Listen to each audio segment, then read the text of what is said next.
जय माता दी भक्तजनों, आप सभी का मेरे यूट्यूब चैनल जय माँ वैष्णो देवी में बहुत बहुत स्वागत है। मैंने ये जो श्रृंखला शुरू की है मत्स्य महापुराण की, इसमें मैं आज 7वें अध्याय का अध्ययन करके रिकॉर्डिंग करने जा रही हूँ। इस अध्याय में मरुतों की उत्पत्ति के प्रसंग में दिति की तपस्या, मदन द्वादशी व्रत का वर्णन, कश्यप द्वारा दिति को वरदान, गर्भिणी स्त्रियों के लिए नियम और मरुतों की उत्पत्ति, इन सभी विषयों में जानकारी मिलेगी। यदि आपको मेरा ये ऑडियो पसंद आता है तो मेरे चैनल को सब्सक्राइब करें, ऑडियो को लाइक करें और इस ऑडियो को ज़्यादा से ज़्यादा लोगों में शेयर करें, जिससे सभी लोगों को इन सभी चीज़ों की जानकारी हो सके। और कमेंट में जय माता दी लिखना ना भूलें। चलिए शुरू करते हैं आज का अपना ये 7वां अध्याय। मरुतों की उत्पत्ति के प्रसंग में दिति की तपस्या, मदन द्वादशी व्रत का वर्णन, कश्यप द्वारा दिति को वरदान, गर्भिणी स्त्रियों के लिए नियम तथा मरुतों की उत्पत्ति। ऋषियों ने पूछा, सूजी दैत्यों की जननी दिति के पुत्र 49 मरुत देवताओं के प्रिय कैसे बन गए तथा अपने सौतेले भाई देवताओं के साथ उनकी प्रगाढ़ मैत्री कैसे हो गई। सूजी कहते हैं, सुब्रत मुनियों, प्राचीन काल की बात है। देवासुर संग्राम में भगवान विष्णु आदि देवगणों द्वारा अपने पुत्र पौत्रों का संहार हो जाने पर दैत्य माता दिति शोक से विह्वल हो गई। वह उत्तम भूलोक में जाकर सैमंत पंचक क्षेत्र में सरस्वती के मंगलमय तट पर अपने पतिदेव महर्षि कश्यप की आराधना में तत्पर रहती हुई घोर तपस्या में निरत हो गई।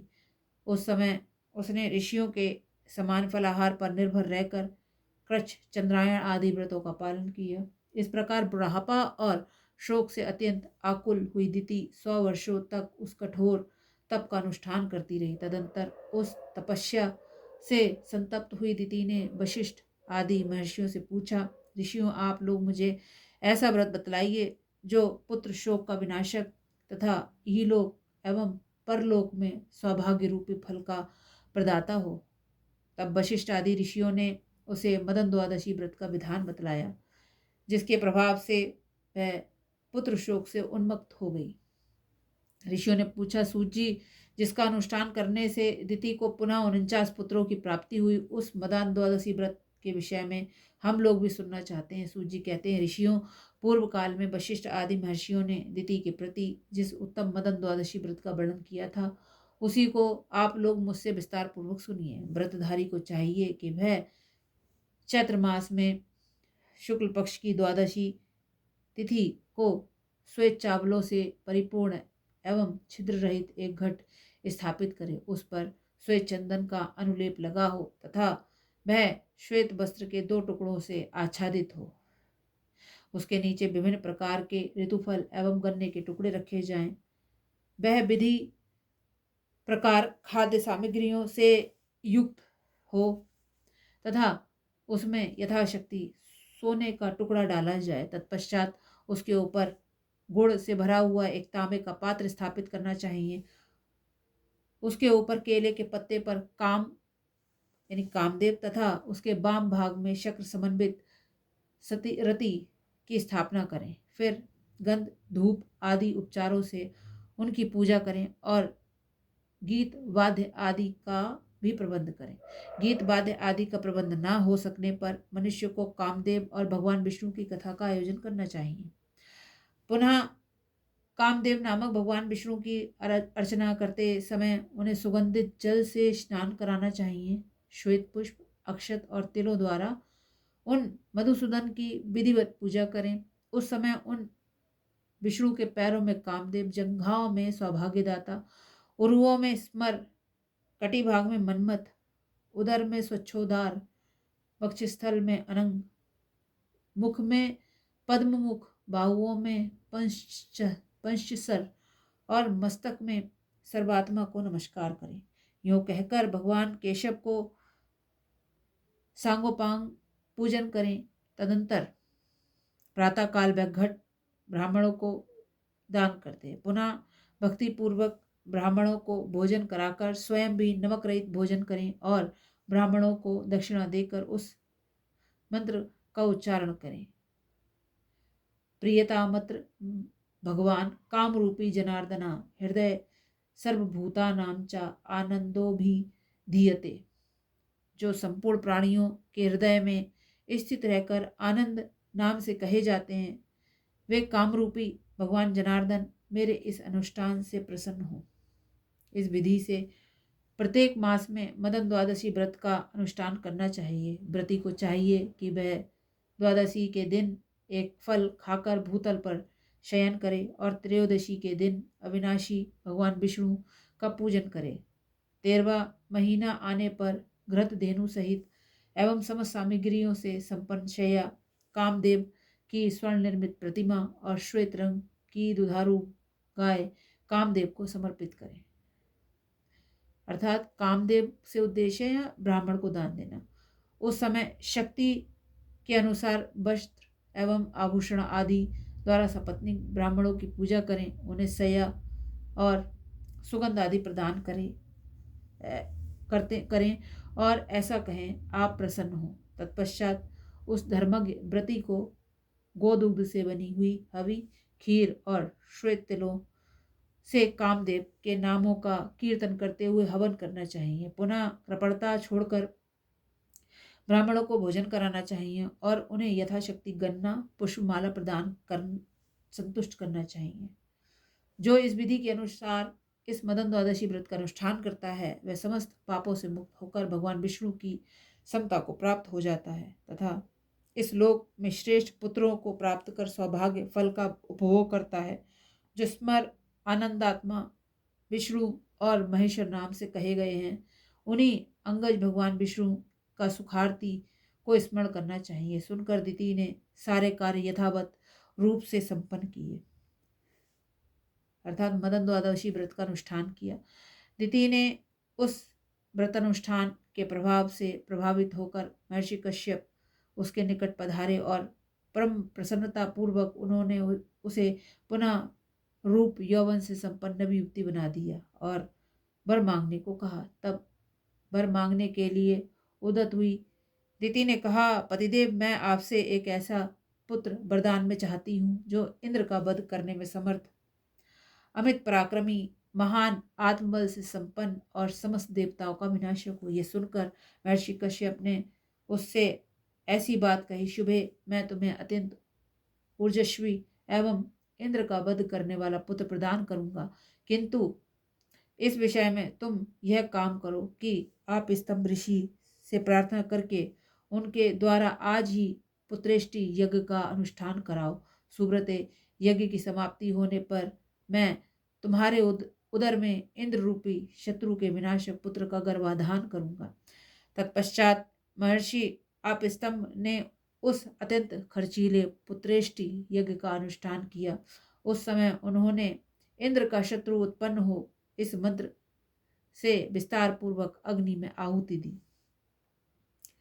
इस यज्ञ से देवताओं को रुष्ट हो जाना चाहिए था, परंतु वे ये जानकर प्रसन्न हुए कि दैत्यों और दानवों को इस यज्ञ फल से विमुख होना पड़ेगा। यज्ञ की समाप्ति के बाद कश्यप ने दिति के उदर में गर्भाधान किया और पुनः उससे कहा, वरानने 100 वर्षों तक तुम्हें इस तपोवन में रहना है और इस गर्भ की रक्षा के लिए प्रयत्न करना है। वर वर्णनी गर्भिणी स्त्री को संध्या काल में भोजन नहीं करना चाहिए। उसे ना तो कभी वृक्ष के मूल पर बैठना चाहिए, ना उसके निकट जाना चाहिए। वह घर की सामग्री, मूसल, ओखली आदि पर ना बैठे, जल में घुसकर स्नान ना करे, सुनसान घर में न जाए, बिम्बट पर ना बैठे, मन को उद्विग्न ना करे, नख से, लुआटी से अथवा राख से पृथ्वी पर रेखा न खींचे, सदा नींद में अलसाई हुई ना रहे, कठिन परिश्रम का काम ना करे, भूसी, लुआटी, भस्म, हड्डी और खोपड़ी पर ना बैठे, लोगों के साथ वाद विवाद ना करे और शरीर तोड़े मरोड़े नहीं। वह बाल खोलकर ना बैठे, कभी अपवित्र ना रहे, उत्तर दिशा में सिरहाना करके एवं कहीं भी नीचे सिर करके न सोए, न नंगी होकर, न उद्विग्न चित्त होकर एवं न भीगे चरणों से ही कभी शयन करे। अमंगल सूचक वाणी ना बोले, अधिक जोर से हंसे नहीं, नित्य मांगलिक कार्यों में तत्पर रहकर गुरुजनों की सेवा करे और संपूर्ण औषधियों से युक्त गुनगुने पानी से स्नान करे। वह अपनी रक्षा का ध्यान रखे, स्वच्छ वेशभूषा से युक्त रहे, वास्तु पूजन में तत्पर रहे, प्रसन्न मुखी होकर सदा पति के हित में संलग्न रहे, तृतीय तिथि को दान करे, पर्व संबंधी व्रत एवं नक्त व्रत का पालन करे। जो गर्भिणी स्त्री विशेष रूप से इन नियमों का पालन करती है, उसका उस गर्भ से जो पुत्र उत्पन्न होता है वह शीलवान एवं दीर्घायु होता है। इन नियमों का पालन न करने पर निसंदेह गर्भपात की आशंका बनी रहती है। प्रिय, इसीलिए तुम इन नियमों का पालन करके इस गर्भ की रक्षा प्रयत्न पूर्वक करो, तुम्हारा कल्याण हो। अब मैं जा रहा हूँ। दिति के द्वारा पति की आज्ञा को स्वीकार कर लेने पर महर्षि कश्यप वही सभी जीवों को देखते देखते अंतर्ध्यान हो गए। तब दिति महर्षि कश्यप द्वारा बताए गए नियमों का पालन करती हुई समय व्यतीत करने लगी। इस कार्यकलाप की सूचना पाने पर इंद्र भयभीत हो उठे और तुरंत देवलोक को छोड़कर दिति के निकट आ पहुंचे। वे दिति की सेवा करने की इच्छा से उनके समीप रहने लगे। इंद्र सदा दिति के छिद्रान्वेषण में ही लगे रहते। ऊपर से तो वे विनम्र, प्रशांत और प्रसन्न मुख वाले दिखते थे, परंतु भीतर से वे दिति के कार्यों की कुछ भी परवाह न करके सदा अपने ही हित साधनों में दत्तचित रहते थे। इस प्रकार 100 वर्षों की समाप्ति में जब 3 दिन शेष रह गए, तब दिति प्रसन्नतापूर्वक अपने को सफल मनोरथ मानने लगी। उस समय आश्चर्य से युक्त मन वाली दिति नींद के अलसाए हुए आलस्य से आक्रांत होकर पैरों को बिना धोए बाल खोलकर सिर को नीचे किए कहीं दिन में ही सो गई। तब दिति की उस त्रुटि को पाकर शची के प्राणपति देवराज इंद्र उसके उदर में प्रवेश कर गए और अपने वज्र से उस गर्भ के 7 टुकड़े कर दिए। उन टुकड़ों से सूर्य के समान तेजस्वी 7 शिशु उत्पन्न हो गए। वे रोने लगे। रोते हुए उन 7 शिशुओं को इंद्र ने मना किया, परंतु जब वे चुप नहीं हुए तब इंद्र ने पुनः उन रोते हुए शिशुओं में से प्रत्येक को 7-7 टुकड़ों में बांट दिया। इस समय भी इंद्र दिति के उदर में ही स्थित थे। इस प्रकार वे टुकड़े 49 शिशुओं के रूप में परिवर्तित होकर जोर जोर से रुदन करने लगे। इंद्र उन्हें बारंबार मना करते हुए कह रहे थे कि मत रो, परंतु जब वे चुप नहीं हुए तब इंद्र ने मन में विचार किया कि इसका क्या तात्पर्य है।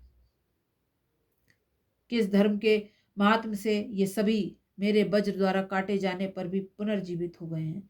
तत्पश्चात ध्यान योग के द्वारा इंद्र को ज्ञात हो गया कि यह मदन द्वादशी व्रत का फल है। अवश्य ही श्री कृष्ण के पूजन के प्रभाव से इस समय यह घटना घटी है। जो वज्र द्वारा मारे जाने पर भी ये शिशु विनाश को प्राप्त नहीं हुए।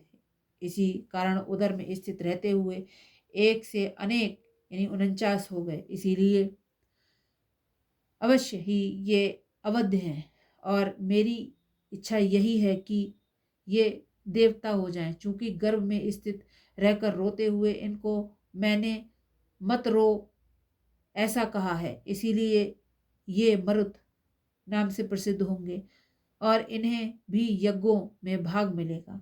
ऐसा कहकर इंद्र दिति के उदर से बाहर निकल आए और दिति को प्रसन्न करके उससे क्षमा याचना करने लगे। देवी, अर्थशास्त्र का आश्रय लेकर मैंने यह दुष्कर्म कर डाला, मुझे क्षमा करो। इस प्रकार देवराज ने मरुतगणों को देवताओं के समान बनाया और पुत्रों समेत दिति को विमान में बैठाकर वे अपने साथ स्वर्गलोक ले गए। विप्रवरों, इस प्रकार मरुतगणों को भी यज्ञ भाग में अधिकारी बना दिया गया। उन्होंने असुरों के साथ एकता नहीं की, इसीलिए वे देवताओं के प्रेम पात्र हो गए। इस प्रकार श्री मत्स्य महापुराण के आदि सर्ग में मरुदगणों की उत्पत्ति के प्रसंग में मदन द्वादशी व्रत वर्णन नामक 7वां अध्याय संपूर्ण हुआ। मुझे आशा है आपको ये पसंद आएगा। अब काफ़ी ज्ञानवर्धक भी है। कुछ चीज़ें जो हम नहीं जान पाते। देखिए आज कितने सारे नियमों का पता चला है। तो चलिए मेरे चैनल को आप ज़रूर सपोर्ट करें। धन्यवाद।